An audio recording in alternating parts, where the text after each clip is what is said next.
Salut à tous, le rendez-vous donc des PME qui accélèrent la croissance. PME, quoique, donc c'est Traca qui est avec nous. Olivier Vidal, bonjour Olivier. Bonjour Stéphane. Ingénieur commercial, Olivier. Alors, c'est pas ton sujet, mais moi j'ai un slogan depuis plus de 10 ans maintenant qui est « Vive les vendeurs ».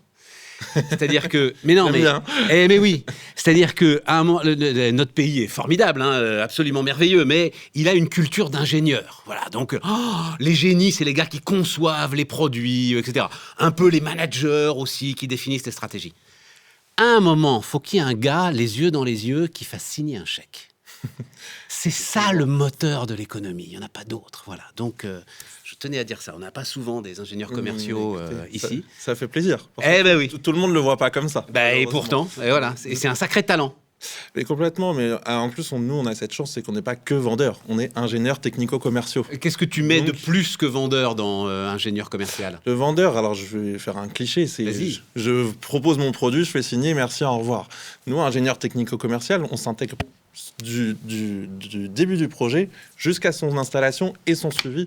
Et on va complètement dans une architecture de sécurité d'un site où, bien sûr, on a nos produits qui ont leurs limites, mais on va quand même beaucoup plus loin. C'est pas juste on vend le produit, on le pose et on se revoit plus. Mais oui, mais tu sais, c'est super intéressant parce que, et on va parler de Traca, on est là pour ça. Mais en fait, le vendeur tel que tu l'as décrit, il existe quasiment plus. Toutes les entreprises aujourd'hui, en fait, ne vendent plus des produits mais des solutions. Oui. Et donc, tu es très souvent dans cette relation intime, importante, essentielle, avec un client à qui tu vas apporter une solution et pas un produit. Et je suis bien d'accord, et c'est ce qui me plaît, moi, chez Traca. Parce que le produit vendeur de base, finalement, c'est la technologie qui fait ça aujourd'hui. Tu as besoin de personne, d'une certaine manière. Voilà, tu as un prix, tu as des délais de livraison, basta, emballer, c'est pesé. Aujourd'hui, c'est des solutions. Alors, justement... C'est quoi les solutions aujourd'hui qu'apporte Traca et quel est ton domaine d'expertise ? Alors Traca, on a deux gammes de produits qui ont les mêmes fonctions, sauf qu'on ne va pas gérer la même chose. On a d'un côté une partie armoire de gestion électronique de clés et de l'autre côté des casiers de gestion d'équipements pour des PC portables, pour des tablettes, smartphones. Le principe, c'est de contrôler les accès. Donc qu'on soit sur une armoire à clés ou des casiers, choisir dans une même armoire, dans un même ensemble de casiers, qui peut récupérer quels éléments. Donc, sur nos armoires à clés, une fois que la porte est ouverte, on a des clés qui sont verrouillées mécaniquement et en fonction du profil, on va pouvoir déverrouiller uniquement les clés autorisées. Et en plus de ça, on va tracer. Ce qu'on entend nous par tracer, c'est enregistrer toutes les actions, savoir qui est venu, à quelle heure, quelle clé, quel PC a été pris et est-ce que l'équipement a bien été restitué. Et dans l'idée, moi j'aime bien imager avec nos clients, on a tous connu la petite armoire avec un cahier à côté sur lequel on doit noter quand on prend une clé ou un équipement, tout à fait. Qui généralement n'est pas renseigné ou mal renseigné, et on a tous couru après une clé. Aujourd'hui, l'armoire à clé, elle va remplacer tout ça. On a l'intelligence Traca qui déjà va permettre d'éviter les erreurs de délivrer une clé ou un équipement qu'on n'aurait pas dû donner à la personne. Et en plus de ça, s'il y a un équipement qui est manquant, tout de suite, en 2 clics sur l'écran, on va trouver qui l'a pris, à quelle heure, et on va pouvoir alerter la personne, et on n'aura plus à courir pour rechercher l'équipement partout. C'est qui les clients aujourd'hui de Traca ? C'est quel secteur d'activité ? Quelle typologie de clientèle ? On a la chance chez Traca, c'est que notre clientèle, elle est vraiment très large, puisque finalement, tout le monde a des clés. Que ce soit d'une petite... Tout le monde a des clés, mais enfin, il en faut un certain nombre pour rentabiliser une armoire à clés comme celle que vous proposez. Pas forcément. Ça peut être, des fois, on n'a pas beaucoup de clés, mais on va avoir 3-4 véhicules. Et quand vous avez des PV qui arrivent et que vous devez retrouver qui conduisait, bizarrement, c'est jamais personne. Donc, on a des fois des petites armoires avec... la plus petite qu'on propose nous commence à 10 emplacements, mais des fois, on a des clients qui l'utilisent pour 1 voire 2 clés. Mais finalement, on a un retour sur investissement parce que... Alors, je prends l'exemple de véhicules, mais je prends aussi... On a des sociétés d'aide à domicile où toutes les infirmières qui viennent le week-end ont besoin des clés des particuliers. Donc... Et ça me permet de ne plus avoir quelqu'un H24 qui va pouvoir délivrer les clés.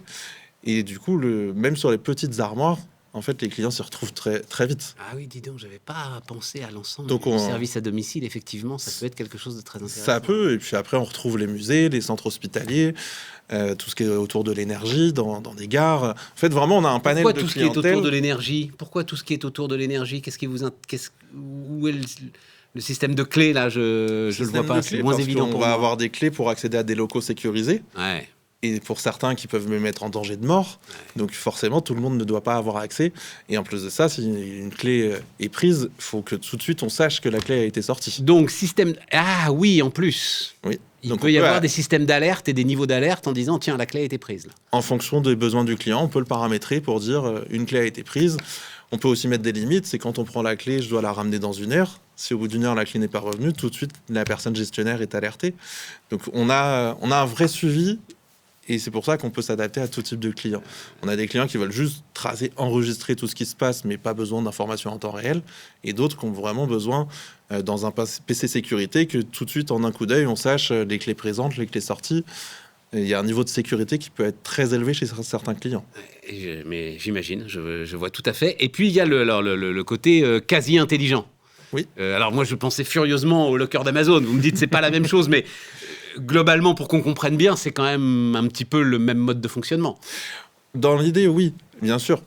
En fait, la partie lockers, beaucoup de personnes, et vous n'êtes pas le premier, du coup, comparent ça au locker d'Amazon. Bien sûr, on va retrouver un écran, on va taper un code ou passer un badge pour pouvoir accéder à l'équipement. Mais je prends un exemple dans certaines gares où tous les matins, le personnel de sécurité va prendre un talkie, une radio. Ouais. Il faut que la radio soit chargée. Il faut, en plus de ça, s'assurer qu'elle soit bien restituée le soir. Et donc, dans ce cas-ci, on a l'intelligence où on va tracer la prise, la restitution, et on peut mettre ce système de charge. Y compris la mise en charge. Vous allez même pouvoir, en fait... soit via une prise... tracer la mise en charge. Alors non, on ne trace pas la mise en charge. Mais on peut mettre un dispositif avec un câble, avec une prise... Et on peut faire une distribution automatique aussi du matériel. Ou machinalement, on va toujours prendre le casier 1... Pour le coup, on peut, si le client le souhaite, faire que le matériel tourne automatiquement. Donc, le premier jour, c'est le casier 1, le deuxième jour, c'est le casier 2. On ne laisse pas le choix à l'utilisateur. Donc, le matériel a une vétusté qui va être plus donc, homogène. vous êtes davantage sur, plutôt parce que vous preniez l'exemple des aéroports ou des musées, davantage sur des systèmes de mise à disposition de matériel pour les professionnels qui travaillent sur ces lieux-là, que sur des systèmes de consigne auxquels on pourrait penser de manière classique. On n'est même pas sur le marché de consigne, pour le coup. C'est ça, il y a d'autres qui savent très bien le faire et on leur laisse. Nous, c'est plus pour du matériel partagé, des PC portables, des tablettes. On a l'exemple dans l'industrie, certains sites où ils ont besoin des PDA pour flasher. Puis bizarrement, il y a des PDA qui disparaissaient, qui sont cassés. Grâce au casier Traca, un PDA, ça vaut cher pour le coup. Donc au moins, ils sont sécurisés et on a beaucoup moins de pertes, beaucoup moins de vols potentiels aussi par rapport à ça. Bon, très bien. Traca, donc vous êtes en France, j'imagine, filiale d'un groupe plus important ? Alors, il y a une architecture qui est complexe. On va essayer de la faire simple. Oui, on la résume, parce que c'est pas vraiment notre sujet, c'est juste pour savoir. On a Traca, alors la maison mère est en Angleterre. D'accord. En France, on est Traca France, on est distributeur exclusif de la marque depuis 1999, avec notre équipe technique interne. D'accord. Et le siège fait partie du groupe ASSA ABLOY, qui ASSA ABLOY est le leader mondial de la sécurité. Et ils ont, pour le coup, un marché estimé à... beaucoup de milliards d'euros. Oui, mais c'est le leader et avec des produits de qualité. Voilà, c'est ça. De dire ça, ça rassure aussi le client. Vu la criticité des enjeux que vous maniez, c'est intéressant de savoir qu'on est quelque part au cœur d'un leader mondial, on va le dire comme ça. Et leader en France. Et leader aussi. En France. Ouais, leader en France. Parce qu'on a une belle équipe technique. Déjà, le produit est très fiable. Donc, on a beaucoup de chiffre d'affaires qui vient de clients existants, ce qui permet d'avoir des clients captifs. Et les clients recommandent chez nous tous les ans. Et en plus de ça, donc au-delà de la qualité du produit, on a une équipe technique qui permet un accompagnement, que ce soit pour une question juste de mise en service. On fait toutes nos installations, forme à l'utilisation. On a les pièces détachées s'il y a besoin d'avoir s'il y a un dysfonctionnement sur le matériel. On peut intervenir très vite sur les sites. Donc on a vraiment une qualité à la fois du produit et des services qui fait la force de Traca France, pour le coup. Et on en est très fiers. Olivier Vidal, donc, qui nous accompagnait pour Traca France. Voilà. Exactement. Vive les vendeurs. Allez, et bonne journée. Merci. Merci, Olivier.